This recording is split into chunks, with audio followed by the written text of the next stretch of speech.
የለም ከጸብ ከጥላቻ አብረን እኮ ለአንድነት ለእድገታችን ብቻ አብሮነታችን ለኛ ለጤና ለፍቅር ኢትዮጵያውያን በጋራ ተባብረን ለሰላም እንዘምር።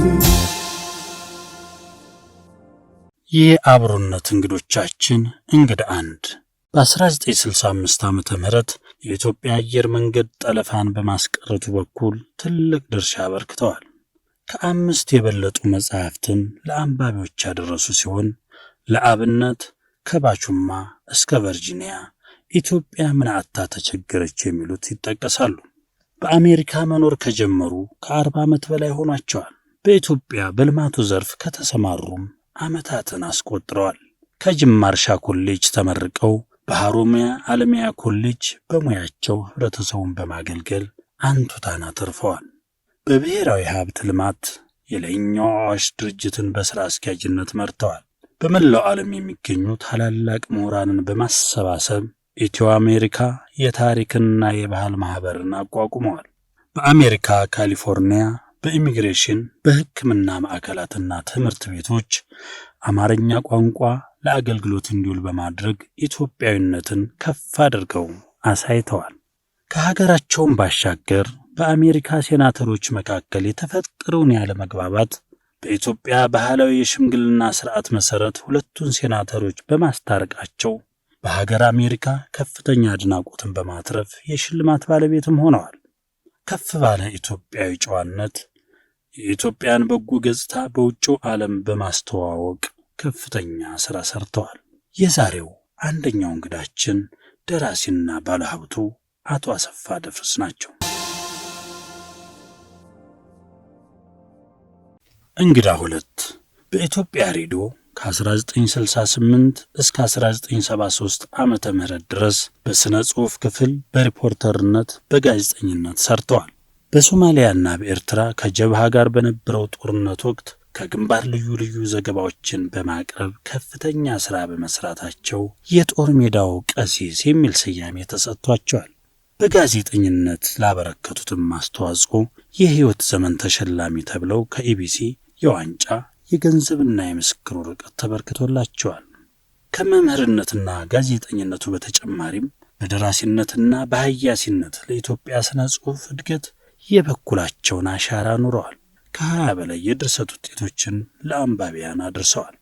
በኢትዮጵያ ቀይ መስቀል ማህበር በአንበሳ የከተማ አውቶቡስ ድርጅትና የሕዝብ ማመላለሻ ኮርፖሬሽን የሕዝብ ግንኙነት ኃላፊ በመሆንም ሰርተዋል።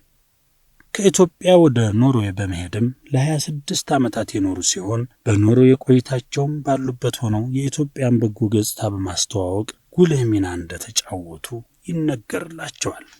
የዛሬው ሁለተኛው እንግዳችን ደራሲና ጋዜጠኛ እንዲሁም መምህር አበራ ለማ ናቸው። ከሁለቱም ታላላቅ እንግዶቻችን ጋር የማይጠገብ ጊዜን እናሳልፋለን። ተመልካቾቻችን አብራችሁን እንድትቆዩ በክብር ጋበዝናችሁ።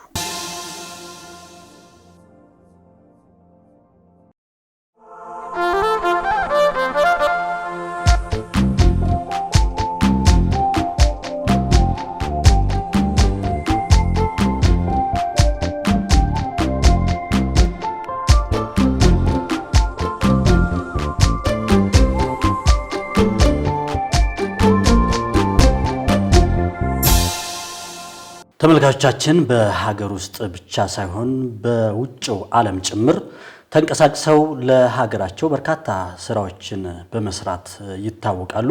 የዛሬ የአብሮነት እንግዳችን ደራሲና ጋዜጠኛ አበራ ለማና ደራሲ አሰፋ አደፍረስ ናቸው።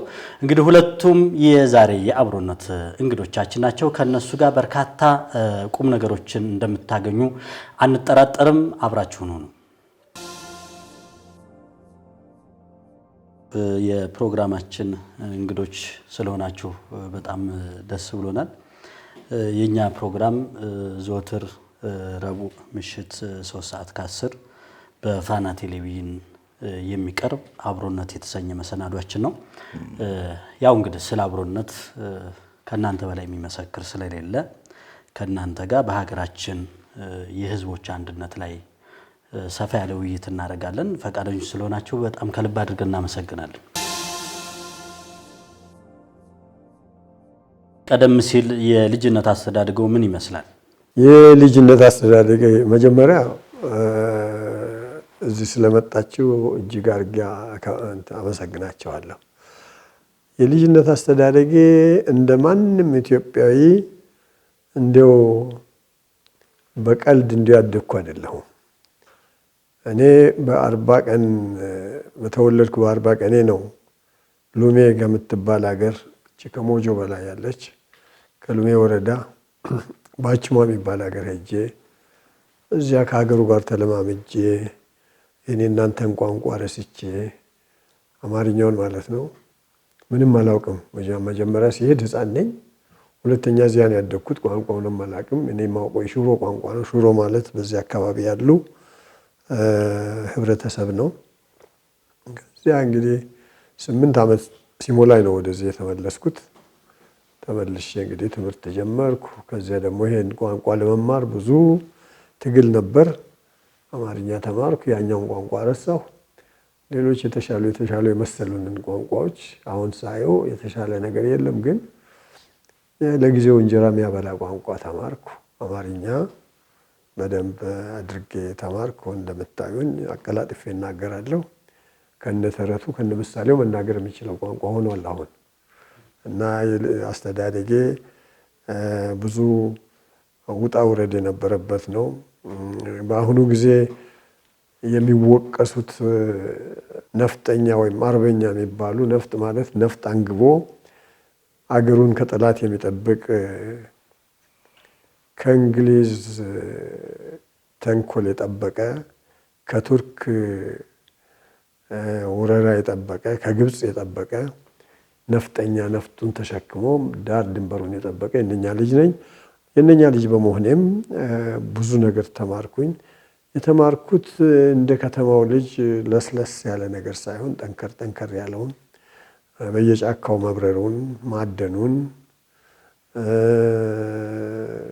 ችግር ሲመጣ ችግር መቋቋሙን፣ የሰውን ልክ ፍቅርን፣ ወዳጅነትን፣ ጠላት ከመጣ ደግሞ ተጠናክሬ መቋቋምን እነኚህ እንደዚህ አይነት ነገሮች ይዤ ነው ያደግኩት። እኔ አጋጣሚ ሆኖ ያው ሰላሌ አውራጃ ውስጥ ደገም የምትባል ወረዳ አለች እና እዛ ደገም ወረዳ ያበድነው ተራራ የሚባል በጣም ጥሩ አቀማመጥ ውበት ያለው ተራራ አለ። እዛ ግርጌ ላይ ጉዳሊ የምትባል ቦታ ላይ ነው ገጠር የተወለድኩት። በልጅነቴ ያው እንደ እድሜ ኩዮቼ ከብቶች እያገድን ነው ያደግነው። እርሻ ሰብል በሚሰበስቡበት ጊዜ እንኩቶ የሚባለው እያነኮትን የልጅነት በጣም ደስ የሚል ህይወትን ይዤ ነው ያደግኩት። ወደ ከተማ የገባሁት አንድ 4 ዓመት እንዲህ ሲሆነኝ ነው። ወደ ፊቼ ከተማና ኮማንዶ ጣቢያ የሚባል አለ። ወደዛ ሄድኩት። ወላጆቼ ወደዛ ሄዱ። ያኛው ደገም የተወለድኩበት ቦታ ባላምበራስ ደግፌ ጋሜ የሚባሉ የአባቴ አባት ርስት ነበረ። እዛ እሳቸው ጋር አባቴም የራሱ ቤት ሰርቶ እዛ ነው እኔም እህቴም ልትወለድ የቻለችው። ከዛ በኋላ አባቴ ከተማ ብቅ እያለ ሲያይ የከተማ ሰውነት አማረውና ወደ ኮማንዶ የሚባለው ፊቻ አጠገብ ያለች ቦታ እዛ ገባን። አጋጣሚ ሆኖ በአጭር ጊዜ ውስጥ የአውራ ጎዳና ባለስልጣን መንገድ ለማቅናት እዛ ሲቋቋምና በዛ ስራ ሲሰራ እዛ ተቀጠረ እና እስከ መጨረሻው ጡረታ አስቆጣበት ዘመን የአውራ ጎዳና ባለስልጣን ሰራተኛ ነበር። እኔ ኮማንዶ ላይ እንግዲህ ቆጠርኩ፣ ፊደል ሐዋርያ ለየው፣ ዳዊት ደገምኩ። እንደዛ እያልኩ አበራ አስፋወሰን ትምህርት ቤት ፊቼ ገባሁ። በዚያ ውስጥ የመለስተኛ ሁለተኛ ደረጃ ትምህርት ቤቴን ጨረስኩ። ወሊሶ ገባሁ። ወሊሶ ሰከንደሪ ወጣን ማለት ነው። እዛ ሃይ ስኩል አልነበረም የዛ ጊዜ፣ ሁለተኛ ደረጃ ትምህርት ቤት ሰላሌ ውስጥ የለም። እና እዛ ሄጄ በጣም 4 ዓመት ያህል ወሊሶ ግረስ መጀመሪያ ራስ ጎበና ዳጨው አባጥጉ ሁለተኛ ደረጃ ትምህርት ቤት ይባል የነበረው፣ ከዛ ቀጥሎ ደጃዝማች ገረሱ ዱኪ ሁለተኛ ደረጃ ትምህርት ቤት እንትን አልኩ። ሁለተኛ ደረጃ ትምህርት ቤት ሲጨርስ ኮተቤ መምህራን ማሰልጠኛ ነው የገባሁት። የቀዳማዊ ኃይለ ሥላሴ መምህራን ማሰልጠኛ ይባል ነበር በዛ ዘመን፣ ማለት ከደርግ ዘመን በፊት።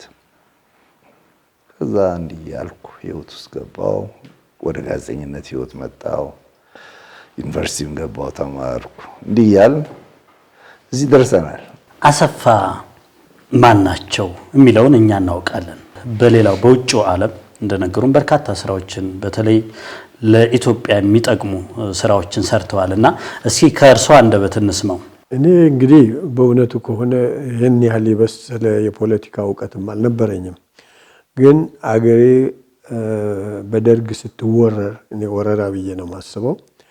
ደርግ የሚባል መንግስት አለ ብዬ አላስብም። በእንግሊዝኛው ስካቬንጀርስ ነው የምላቸው። ስካቬንጀር ሲባል ምንም አይመርጥ ያገኘውን የሚበላ አውሬ ማለት ነው። እና ማንንም የማይመርጡ ለአገር የማይበጁ አገርን እዚህ ደረጃ ያደረሱ በመጡ ጊዜ ወጣው። ፖለቲከኛ ባልሆንም ኢትዮጵያ ውስጥ ለውጥ እንዲመጣ በጣም ብዙ ነው የለፋሁት።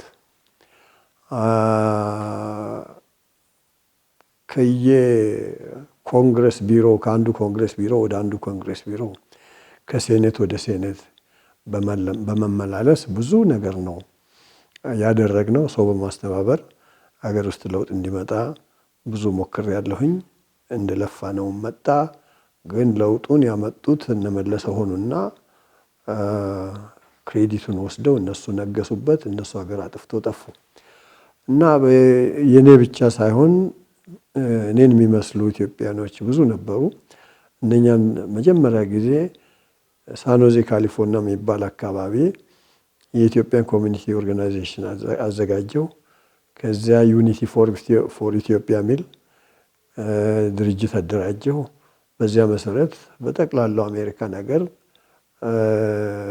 ከሳኖዜ እስከ ዋሽንግተን ዲሲ እስከ ሜሪላንድ ብዙ ቦታ ደረግ። መጨረሻ ላይም መንግስት የአሜሪካን መንግስት ይሄ የምታደርጉት ነገር በጣም ጥሩ ነው በርቱ አሉን። ሲሉን እኛ በእውነቱ ከሆነ ያን ውስጥ ያለውን ተንኮል አናውቅም። እውነት ለኛ የሚያስቡ ነው የሚመስለን። ለጊዜው ያለውን መንግስት ማፍረስ እንጂ እነሱ መገንባት አያውቁም። የኛ አካሄድ በእውነቱ ኢትዮጵያዊ ኦሮሞ ነው፣ አማራ ነው፣ ትግሬ ነው፣ ገሚራ ነው፣ ኩሎ ነው፣ ኮንታ ነው የሚል ሳይሆን ኢትዮጵያዊ ሆኖ በኢትዮጵያዊነቱ ተማምኖ እንዲኖር ነው ምኞታችን የነበረው።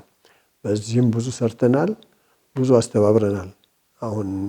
አሁን እንደምታዩ ሳይሆን ከዚህ ለየት ያለ ነበር።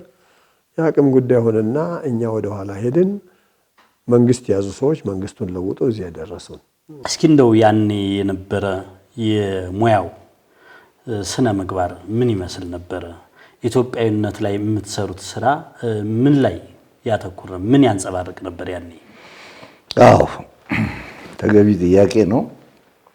እኛ ወጣቶች ነበርን፣ ጋዜጠኞች ሆነን ማስታወቂያ ሚኒስቴር ስቀጠል ኢትዮጵያ ሬዲዮ ነው መጀመሪያ የገባሁት። በኋላ ፕሬስ ለአዲስ ዘመን ጋዜጣ ሰራው እና ሬዲዮ ስቀጠር በጣም ወጣቶች ነን። 20 ውስጥ የመጀመሪያ እድሜ ውስጥ የነበርን ወጣቶች ነን።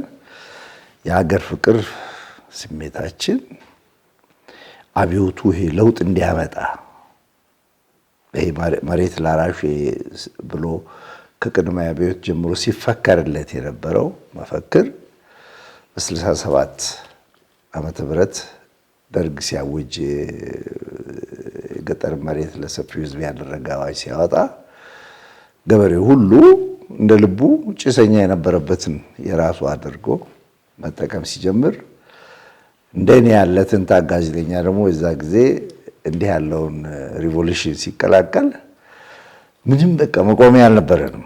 እንደ ጋሻ ሰፋ የመሳሰሉትም ቱጃሮች እንደዚህ አይመረጥም። በአብዮቱ ዘመን እሱም ጥሩ አድርጓት አስቀምጦታል። የሚመረጥ ነገር የለም። ብቻ ማንም ይሁን ማን በእጁ ያለውም ወዲያ መጣል አለበት ነው። በዛ መልክ ነው የሚሄደው እና ያ ሁሉ ሲካሄድ እኛ ተመልካቾች ነን። በዚያም ዙሪያ ግብአቱን እንሰራለን። ጸረ ኢምፔሪያሊዝም፣ ካፒታሊዝም እና ፊውዳሊዝም ነው መፈክሩ።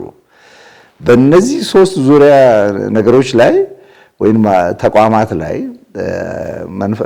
አይዲዮሎጂ ላይ ተቃውሞ ማካሄድ ነው፣ አመጽ ማካሄድ ነው። አብዮት ማለት ያካሄድ ነው አብዮት ማለት ነው። በዚህ ምክንያት ብዙ ሰው ይጎዳል፣ ብዙ ይረመረማል እና እኔ አጋጣሚ ነው 69 ላይ ወደ ጦር ግንባር 70 ዓመተ ምህረት 69 ሶማሌ ሲወረን በኦጋዴን እንደገና 70 ዓመተ ምህረት የሶማሊያን ወራሪ ኃይል ልክ ካስገባም በኋላ ከገታነውም በአሸናፊነትም ከተወጣ ነው በኋላ እነዚህ ናቸው በሁለት ታላላቅ የጦርነት አውዶች ላይ ተገኝተው እነዚህ ናቸው ዘግብ ያለው ያንን እንደገና 70 ዓመተ ምህረት ላይ ሁሉም ነገር ወደ ሰሜን ጦር ግንባር ሲባል ወደ ሰሜን ደግሞ የዘመተው የመጀመሪያው የጋዜጠኞች ቡድን አንዱ ነኝ ከሬዲዮ ማለት ነው እና እሱ በጣም ማይረሳ ነው በህይወቴ ውስጥ በዛን ወቅት የነበረው ባለሙያ የሚዲያ ባለሙያ ወይም ጋዜጠኞች የነበራቸው ህብረትስ ምን ይመስል ነበር? ለምሳሌ አሁን ላይ የምናያቸው ችግሮች አሉ። ሁሉም ሙያው ከሚፈቅድለት ውጪ ወደ ብሔሩ ወደ ጎጡ የመወሸቅ ነገር አለ። በዛም በእናንተ ጊዜ እንዲህ አይነት ነገሮች እንዲህ አይነት አሰራሮች ነበሩ? ይህ ጸያፍ ነው። በእኛ ዘመን አንዲት አገር አንድ ባንዲራ አንድ ህዝብ ብለን ነው የሰራ ነው በሙሉ የየብሔር ብሔረሰቡ ሁሉ ተወላጅ የሆኑ ጋዜጠኞች የተለያየ ቋንቋ ክፍል ተቋቁሞ ኢትዮጵያ ሬዲዮ ውስጥ ይሰሩ ነበር። ሁላችንም ግን ሄደን ለአንዲት ብሔራዊ ሀገር ለአብሮነት፣ ለብሔራዊ ሉዓላዊነት፣ ለሀገር አንድነት ነበር የምንሰራው። እኔ ወደ መስክ ስወጣ በኦሮምኛ የሚናገር ሰው ካገኘው ንግግር የሚያደርግ ቀርጸዋለሁ። አምጥቼ ለኦሮምኛ ክፍል ውስጥ ለሚሰራው የስራ ባልደረባ ይሰጠዋለሁ። እሱ አቀነባብሮ ያቀርበዋል። የግድ ሁላችንም ወደፊት ላንወጣም። ትግርኛ የሚናገር ካገኘው ቀርጬ አመጣለሁ ሰጣለሁ። ሶማሊኛ እንደዛው፣ አፋርኛ እንደዛው።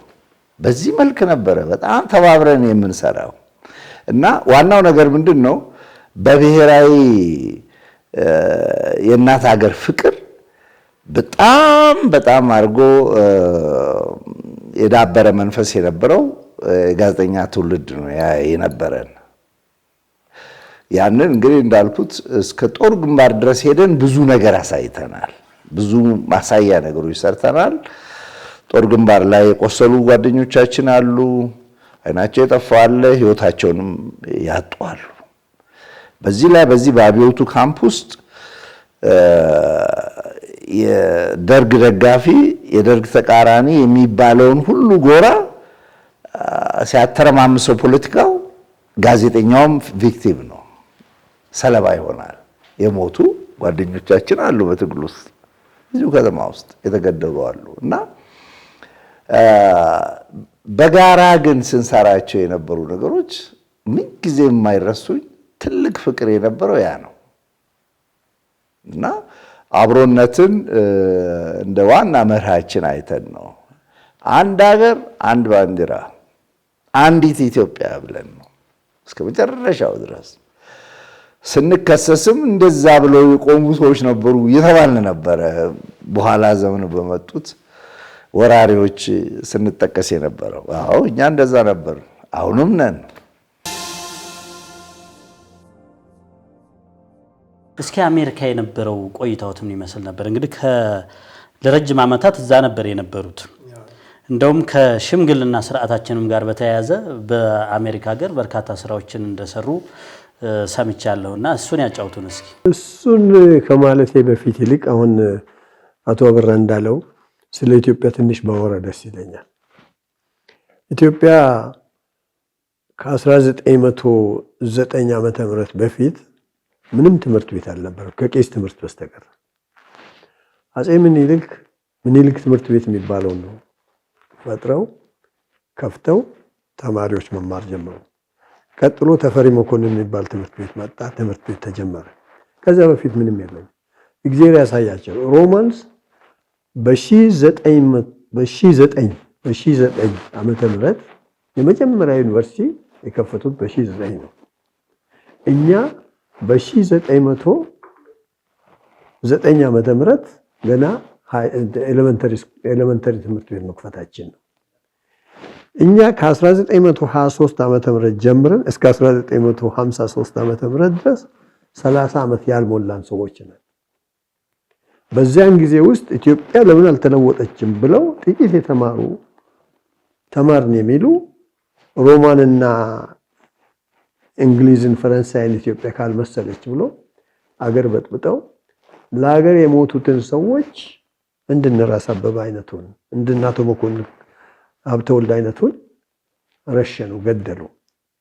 ተመልከቱ 30 ዓመት ባልሞላ ጊዜ ውስጥ ትንሽ ፊደል ቆጥረን ገና ወደፊት መራመድ ስንችል መራመድ ባለን ጊዜ ሌሎቻችን ደግሞ አባታችን ምን ሰርቷል የሱን እናሻሽል ብለን እሱ ካለፈ ወይም በምክርም ከተቀበለን ተቀበለን ካልተቀበለንም ካለፈ በኋላ እናሻሽላለን ካላሻሻልንም የሱ መንገድ ይዘን እንሄዳለን ይባላል እንጂ አገርን ለማጥፋት ተነስተው አገርን አጥፍተው ሄዱ። ያ ሁሉ ጊዜ ይቆጨኛል። ስንት ዓመት ነው ተመልከቱ። ከ1909 ዓመተ ምህረት እስካሁን እንኳን ብናይ 100 ዓመት አልሞላም።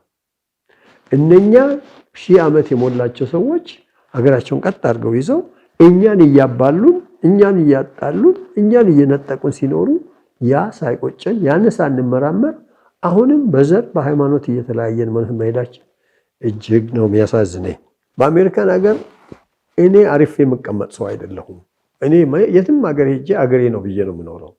ምንም ፍርሃትም የለኝም፣ አልጠራጠርም። እና በጣም አክቲቭ ከመሆን የተነሳ የኢትዮጵያን ኮሚኒቲ ኦርጋናይዜሽን አቋቋምኩ እና ይህን በማቋቋምበት ጊዜ የከተማው ከንቲባ የአገሬው ኮንግረስሜን ምናምን ይረዱኝ ነበር። ስለረዱኝ በዚያ ተዋውቅን። ታንኪዩ በዚያ አወቁኝና አሁን የዩናይትድ ስቴትስ ሴኔት እና የካሊፎርኒያ ሴኔት በአንድ ባጀት ምክንያት ይጣላሉ። በጣም ተጣልተው በቃ እንደው የማይገናኙበት ደረጃ ሲደርሱ ሴኔቶቹ ጋር ሁለቱም ጋር ወዳጆች አሉ። ይሄ እኮ ነውር ነው፣ እኛ በሰለጠነው ሀገር ሰለጠነው ብለው ኢትዮጵያን ነው።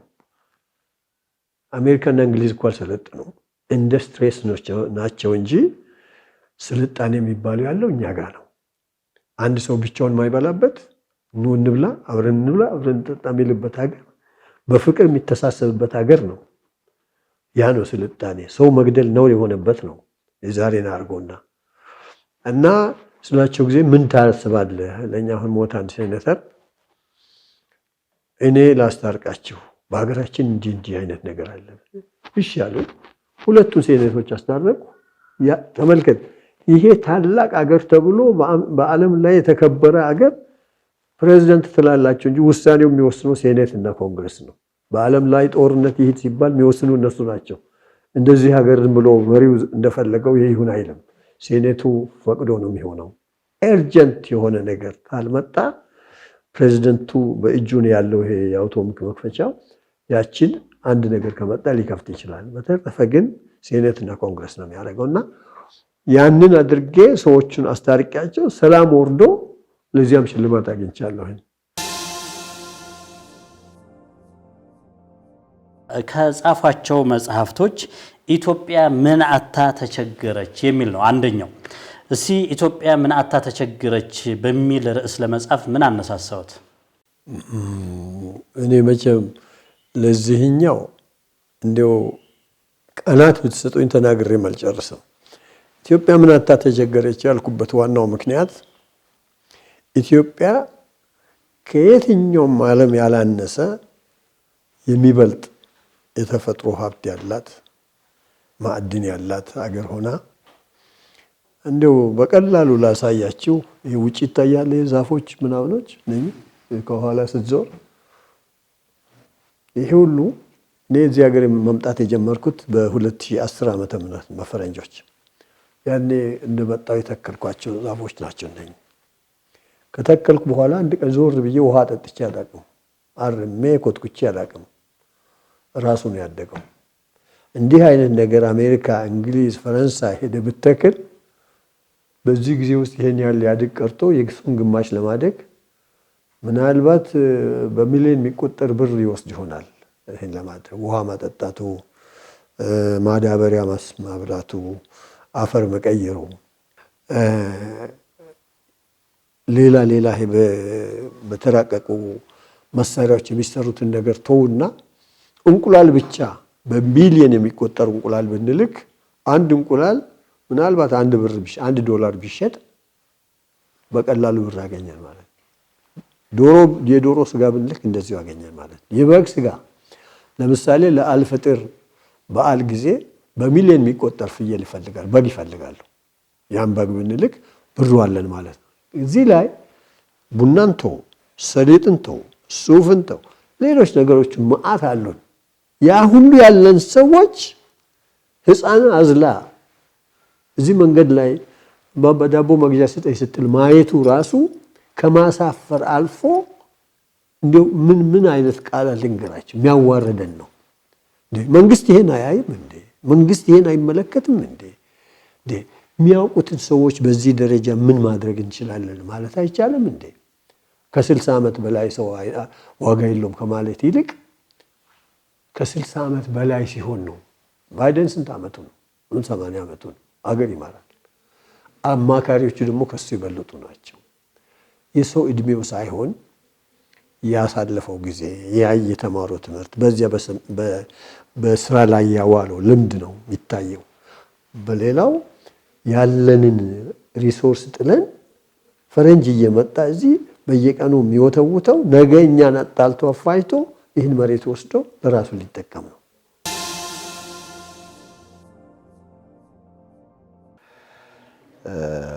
የስርዓት ችግር ነው አምቢሽን ዝም ብሎ ተስፋ ወይ ምኞት ብቻውን ስርዓት አይሆንም ፍላጎት ማለት ታሳያለህ እንዲህ አረጋታለሁ ሀገሬ በዚህ ትሄዳለች ይሄንን ኢንፍራስትራክቸር ዘረጋለን ይሄንን እንገነባለን እንዲህ እናረጋለን ይባላል ልትል ትችላለህ እና ሀገርህን ወደ አንድ ደረጃ ለማድረስ ብዙ ልትል ትችላለህ ነገር ግን እሱ ወደ መሬት አውርዶ ተግባራዊ ለማድረግ መጀመሪያ የህዝብን አብሮነት ይጠይቃል በእጅ ለእጅ ህዝቡ ታይዞ ቀድሞ ጥሩ ተሰርቶ የነበረ ነገር አለ ደርግ እንቅልፍ አልወሰደውም በዚህ ጉዳይ ላይ ሁሉንም በተቻለ መጠን በአንድ እንትን በተለይ የተረሱ ብሔረሰቦች ብሔረሰቦችን ጭቁኖችን ሁሉ አንድ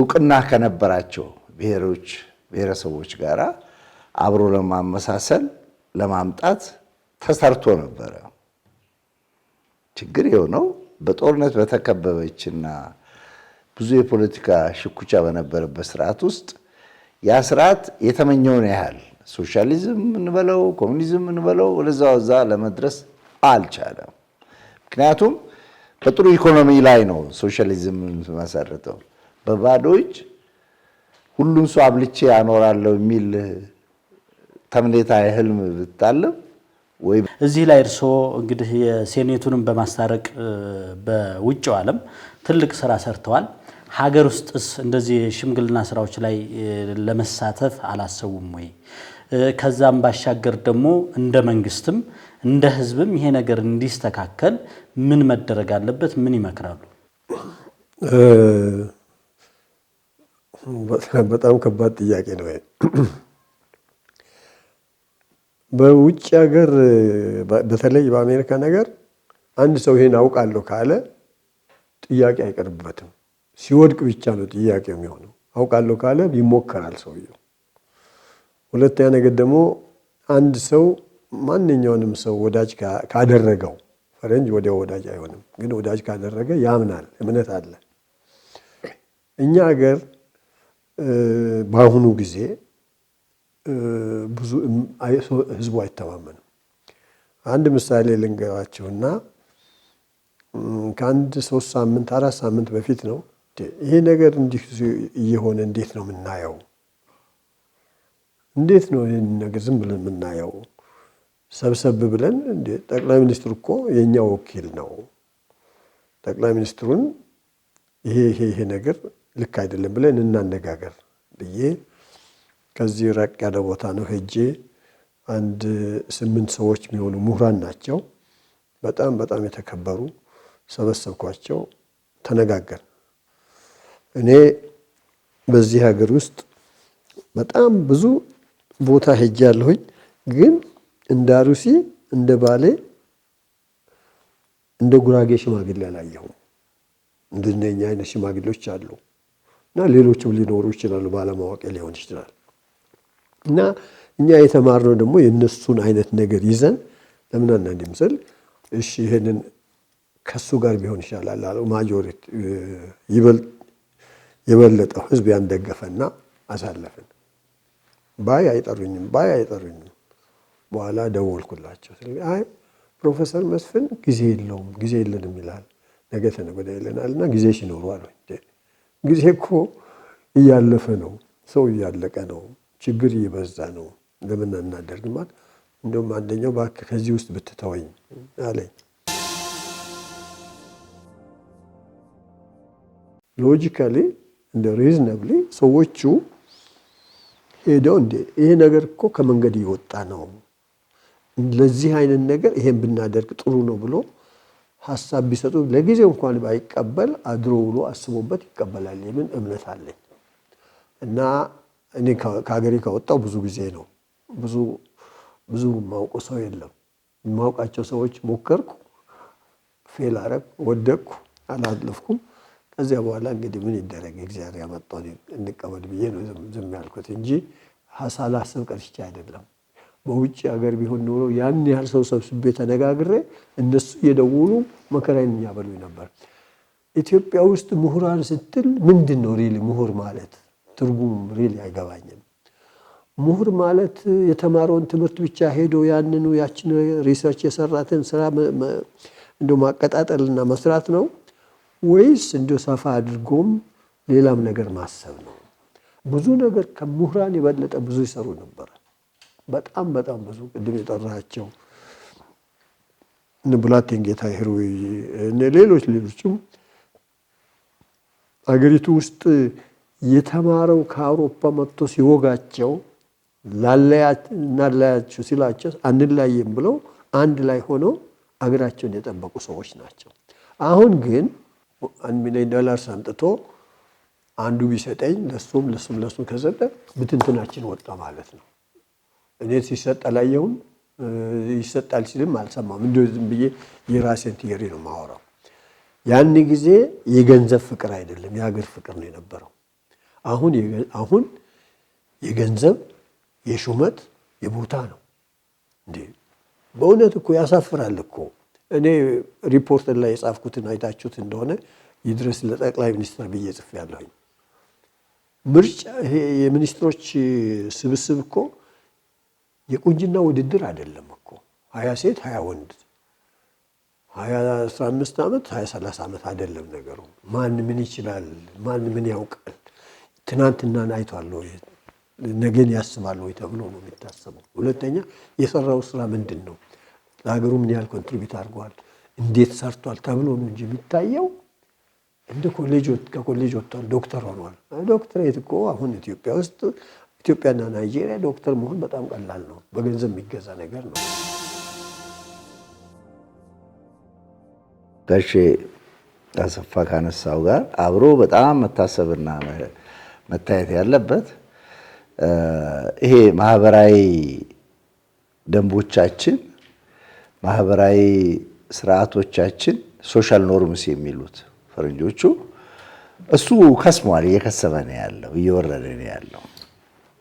በሌላ የቀለም ትምህርት የምትታነጸውን ያህል በዚህኛውም በግብረ ገብነትም እየታነጽክ እንድታድግ ይደረግ ነበረ። ሁለተኛ በማህበረሰቡ ውስጥ የተለመደው በጣም ወደ ሌላ ደረጃ ከመድረስ በፊት የሚከበሩ ደንቦች ነበሩ፣ ስርዓቶች ነበሩ። ህዝቡ ራሱ በራሱ ፍላጎትና ፍቅር የደነገገው በሁለት ሰዎች መሃል ግጭት ቢፈጠር መንገድ ላይ ወይ አንዱ አንዱን አንስቶ ቢሰድበው ወይ ቢመታው በህግ አምላክ አትምታኝ ነው የሚለው። አትስደበኝ፣ ወደ ህግ ቦታ እንሄድ፣ እንዳውም ጉዳት አድርሰብኛል ካለ በህግ አምላክ በጃንሆይ በባንዲራ ይዣለሁ ካለ ቀጥ ብሎ ያ ሰው መነቃነቅ አይችልም። ሶስት ሰው ብቻ ነው የሚፈልገው እዛ አጠገቡ ያን ድርጊት ሲፈጸም ያየ። ልብ አድርጉልኝ፣ ተመልክታችኋል እናንተ። በህግ አምላክ እያልኩት የህግን ታላቅነት ጥሶ ሄዷል ይላል። በጃንሆይ እያልኩት በባንዲራ እያልኩት ተራምዶኝ ሄዷል ብሎ ጠቅሶ ይከሰዋል። ይቀጣል፣ ያ ሰውዬ ይታሰራል፣ በገንዘብ ይቀጣል፣ በእስር ይቀጣል። ዛሬ አንቱ የሚል አዛውንቶችን የለም። አንቱ ማለት ራሱ አብስትራክት የሚሆንባቸው ወጣቶች አይቻለሁ፣ ግራ የሚገባቸው አይነቶች። እና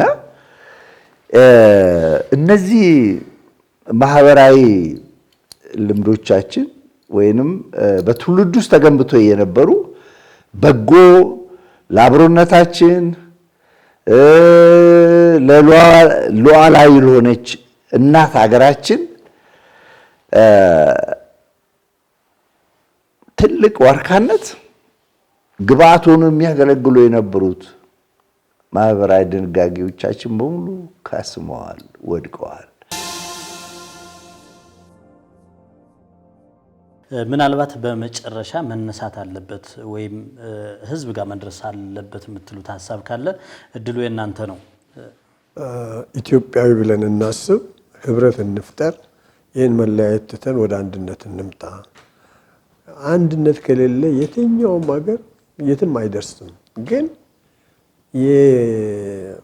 የኪሲንጀርን ጽሑፍ አይታችሁ እንደሆነ በ1975 ዓመተ ምህረት ኢስት አፍሪካን እናጠፋታለን፣ መጀመሪያ ግን ኢትዮጵያን በዘር ማለያየትና ማባላት ነው ይላል። ይህንን ማየት ትችላላችሁ። እና ልክ አሁን እኛ የምናደርገው እነሱ ያደረጉትን ፕላን ነው። እኛ ኢትዮጵያ ነች እንግዲህ አንድ ሆና ለሌሎቹ ሮል ሞዴል ሆና የቆየች ያን ሁሉ ነገር ሳክሪፋይስ አድርጋ ተዋግታ አድዋም ማይጮም ከዚያም በፊትም እነ ኦጋዴንም ምናምን ተዋግታ እዚህን ያለ ሀገር አቆይታለች። ያ እንደ ትልቅ ቂም አድርገው ይዘውት አፄ ኃይለ ሥላሴን ለማውረድ ሲታሰብ በ1953 ዓመተ ምህረት የመንግስቱ ነዋይ ጊዜ ምናልባት ታጣውቆት ቀሩ የማን አምባሳደር ነው ውስጥ እነኛ መኳንንቶች ሲገደሉ ቤተ መንግስት ኖሮ መጨረሻ ላይ በአሜሪካ በአጥር ላይ ዘሎ ሄደ እና አምባሳደር ነው። እና ኢትዮጵያን ለመበታተን እነሱ የሚያደርጉትን አሁን እኛ ራሳችን እየሰራንላቸው ነውና እያንዳንዱ ኢትዮጵያዊ ተማርኩ የሚለው ኢትዮጵያዊ መሪ ነን የሚሉት ኢትዮጵያኖች ይሄንን ነገር አውቀው ራሳቸውንም እንኳን ዝቅ አድርገው ተዋርደው መጥቶ የኢትዮጵያን ሕዝብ ወደ ማሰባሰቡ ቢሄዱ የተሻለ ነገር ይመስለኛል። ያለበለዚያ ኢትዮጵያ ብቻ አይደለችም፣ አፍሪካም ነች። አንዴ እነሱ ኢትዮጵያን ካጠፏት አፍሪካ በሙሉ ያው የነሱ ባሪያ ሆና ለዘላለም ነው የምትኖረው።